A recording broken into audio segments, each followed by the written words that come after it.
जय श्री गणेश, जय श्री राम, ओम साई राम। श्री राम विजय अध्याय तीसरा। यहाँ से बालकांड प्रारंभ होगा। इस तीसरे अध्याय में हम जानेंगे कि किन परिस्थितियों में दशरथ कौशल्या का विवाह हुआ था। एक दिन रावण ने जब ब्रह्मदेव से पूछा कि उसकी मृत्यु कैसे होगी, तब उन्होंने बताया कि दशरथ के पुत्र और अजपाल के पोते श्री राम के हाथों उसकी मृत्यु होगी। यह सुनते ही रावण बहुत क्रोधित हुआ और वह कहने लगा कि मैं ऐसा होने ही नहीं दूंगा और दशरथ और उनकी पत्नी की किसी भी तरह से हत्या करूंगा। इसके तुरंत ही बाद अजपाल ने अपने बेटे दशरथ और कौशल्या के विवाह की तैयारी शुरू की। नारद जी ने अजपाल को सूचना दी कि अपने पुत्र और पुत्रवधू का रक्षण करना, क्योंकि विवाह समारोह पर रावण अचानक आक्रमण करेगा। तब अजपाल ने दशरथ और कौशल्या के विवाह का कार्यक्रम दूर समुद्र के बीच एक जहाज पर रचा।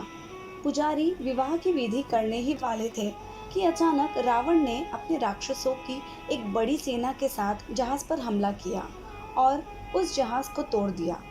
दशरथ और कौशल्या को छोड़कर सभी उसमें डूब गए। रावण ने कौशल्या को बंदी बनाया और उसे पकड़कर एक संदूक में बंद करके उसे एक मत्स्य यानी एक मछली को सौंप दिया और उससे कहा कि इसे ले जाओ और इसकी रक्षा करो, इसे मेरे अलावा किसी और को न देना। वह मत्स्य उसे एक दुर्गम टापू पर ले गया और वहां रख दिया जहां किसी की भी नज़र ना पड़ सकती हो। फिर वह मत्स्य अपने किसी काम में व्यस्त हो गया और वहां से चला गया।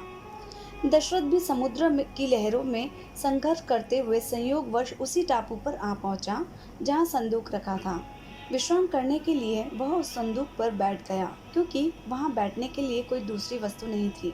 दशरथ ने जिज्ञासा पूर्वक उस बड़े से संदूक को खोला और कौशल्या को उसमें देखकर उसे महान आश्चर्य हुआ।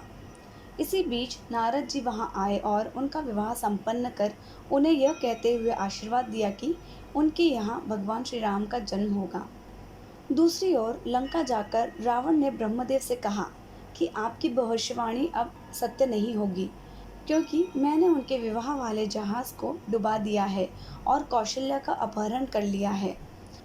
इस पर ब्रह्मदेव बोले कि तुम नहीं जानते, परंतु अभी अभी उन दोनों का विवाह संपन्न हुआ है और यह जान लो कि ब्रह्म वाक्य कभी असत्य नहीं होता और अब राम भी शीघ्र जन्म लेंगे। रावण ब्रह्मदेव के वचनों का अविश्वास करते हुए रावण ने कहा, यदि यह सत्य है तो ठीक है, उन्हें यहाँ ले आओ और अपनी बात का प्रमाण दीजिए। ब्रह्मदेव ने उत्तर दिया, यदि मैं उन्हें यहाँ ले आऊँ तो तुम मुझे क्या दोगे? रावण ने कहा, मैं आपको वचन देता हूँ कि जो आप मांगोगे मैं वही दूंगा। तब ब्राह्मण देव उन नए वर वधू को वहाँ ले आए। जैसे ही रावण ने उन दोनों को देखा, वो बहुत ही क्रोधित हुआ और उन दोनों के सिर काटने के लिए आगे बढ़ा। दशरथ भी शूरवीर थे, वे भी आगे बढ़े, परंतु इतने में ही ब्रह्मदेव उन दोनों के मध्य आए और रावण से कहने लगे कि तुमने जो मुझे वचन दिया था कि मैं जो कुछ भी मांगूंगा तुम मुझे दोगे, तो मेरी यह इच्छा है कि तुम इन दोनों का वध ना करो। इस पर रावण बोला, आप मुझसे कुछ और मांग लीजिए, परंतु मैं इन दोनों को जीवित नहीं छोड़ सकता। ब्रह्मदेव बोले, मुझे तुमसे कुछ और दूसरा नहीं चाहिए, केवल मेरी यही इच्छा है कि तुम इन दोनों को जीवित छोड़ दो। मंडोदरी ने भी रावण को खूब समझाया कि वचन भंग करना उचित नहीं है। मंडोदरी के बहुत समझाने पर रावण मान गया और दशरथ कौशल्या को मुक्त कर दिया। फिर ब्रह्मदेव दोनों नए वर वधू को अयोध्या ले आए। उनका खूब अच्छे से स्वागत किया गया। दशरथ महाराज का भी राज्याभिषेक किया गया और उन्हें सिंहासन पर बैठाया गया। यहाँ पर अध्याय 3 संपूर्ण होता है। अगले अध्याय में हम जानेंगे कि ब्रह्मदेव द्वारा रावण को अभिशाप कैसे प्राप्त हुआ, भगवान द्वारा अवतरित होने का आश्वासन प्राप्त होना, राजा दशरथ द्वारा श्रवण की मृत्यु और उसके माता पिता से मिले अभिशाप। अध्याय 3 संपूर्णम। श्री रामचंद्रार्पणमस्तु। धन्यवाद। इस तरह के सभी अध्यायों को सुनने के लिए मेरे चैनल लव फॉर गुरु साईं को सब्सक्राइब करें, शेयर करें और बेल आइकन को दबाएं।